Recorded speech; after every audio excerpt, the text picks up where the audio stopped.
Hello ladies and ladyboys, this is a collection of tips I found along the way playing Deadlock, so let's get straight into it. First tip is about the laning phase. As you can see here, when you kill a minion you get souls. If you kill the soul that comes up, you also get souls. However, if you see the minion going low HP and the HP bar going from red to like pink-ish, you can melee the minion and the soul won't go up. Why do you want to do this? In order to stop your enemy from actually denying you the soul, so that way you're gonna be better than them. Now, 10 minutes into the game, an urn will spawn along with mid-boss, but the most important part is this urn.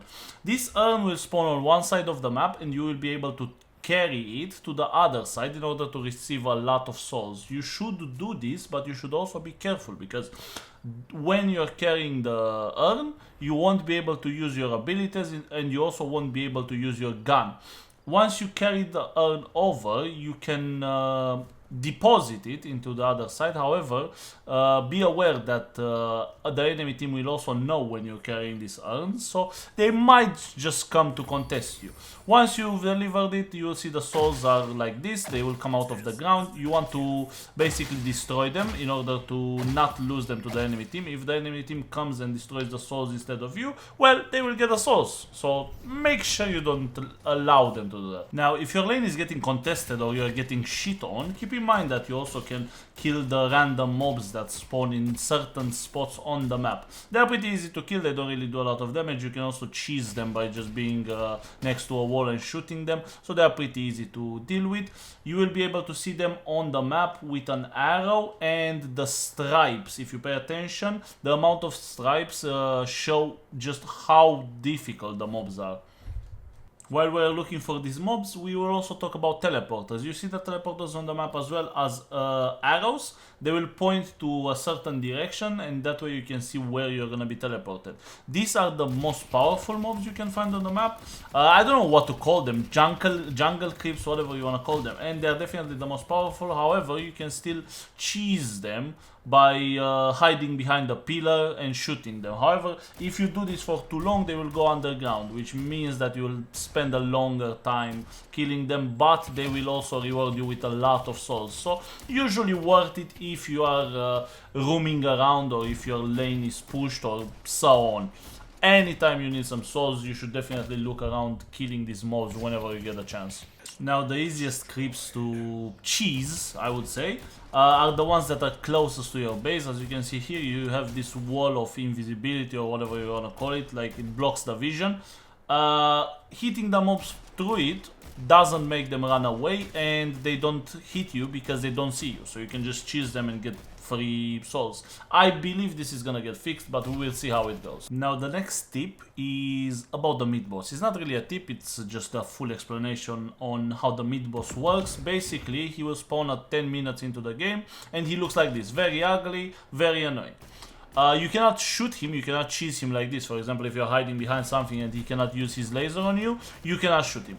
However, you see on the left side, he has a shield, the orange part. You have to bring that to minimum in order to do damage to his HP. Obviously, right now I can do that, but you get the idea. That's how you kill it. Once the boss is actually at 50% HP, he will scream, which means that all the people from all teams will be able to tell that the boss is being killed. Another tip while we are here is killing these urns. These urns, you find them all over the map, and they grant you a lot of permanent buffs, like extra damage to your weapons, sprint speed, all the good stuff. Also in the mid-boss area, you'll also find the mobs we were talking about earlier. As you can see, they're very easy to cheese, and they give you a bit of souls, so definitely worth doing when you have the chance and you are not contested. For example, if you're in the middle lane and you're fighting another enemy that is pushed into his base or whatever, you can go quickly to the mid boss and just kill the little mobs or little creeps, whatever you want to call them. Now let's talk about movement. Movement is an important part of the video game. In Deadlock, you can jump by pressing space. You can double jump by pressing space twice, and if you have certain items, you can also like triple jump. Usually you just double jump, right? You can also dash to the sides by pressing shift. You dash to any directional key you press along with that. And there is also a combination you can do. So for example, if you do shift forwards and then you do space, you'll do a big jump. This is only possible if you get the timing right. Getting the timing right is by looking at your stamina bars. They are next to your crossbar. If you're blind, it is what it is. But basically, you will see them flashing blue. So for example, I do shift and then space and they flash blue. At the time, I can still do it. If I fail it, I fail it. See? Failed dash jumping timing. You see it on the bottom of your screen. That's basically it for basic movement. You should definitely get to learn.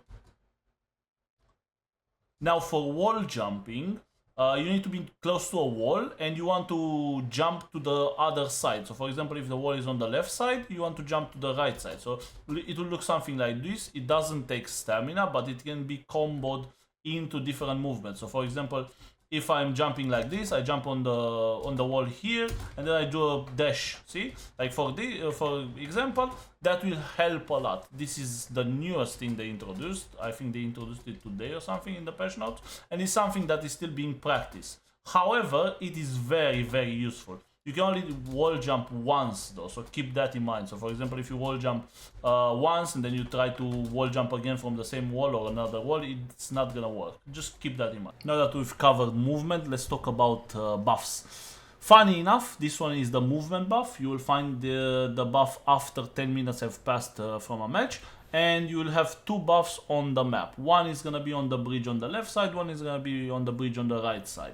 You can collect them both at the same time if you want and if you are capable of doing it, and they will be granting you a bunch of benefits while also lasting quite a long time. So definitely worth collecting, definitely worth fighting for, as they can help a lot with actually winning the game for your team and snowballing as a macro play. So definitely keep this in mind and don't let other people get them because you are the most important. You are the main character of the game, right? Forgot about it? Another tip I want to give you is the fact that your ammo is not being consumed whenever you're sliding. So for example, you have this big slide here. I'm just using it as an example. I slide off it and I can shoot, right? The whole duration of your slide, you can shoot without consuming any ammo. This is particularly useful if you're killing a guardian.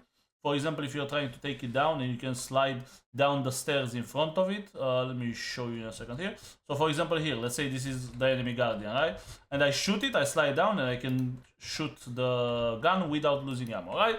Pretty self-explanatory, very useful, very nice, very good to keep in mind, especially if you're playing a hero that doesn't have a lot of ammo. You can also do tricks like this and like shoot on the stairs here, but they are more difficult. On most of occasions, you will be sliding on this one, on these stairs in front of the guardian, in order to conserve some ammo and get some nice minion farming without using ammo, especially on heroes like Spike, for example, that has 10 bullets, and you don't really want to waste your bullets for nothing. As much conservation as possible is very useful. That's gonna be the end of the video. Thank you so much for watching. As always, I will probably start making more Deadlock videos, mostly because I'm enjoying the game. And yeah, I like making videos, so I'll see you in the next video. Leave a like, leave a comment, leave me a kiss on the mouth. I don't know, you know how it goes. Yeah, thank you. Bye bye. See you later. Bye.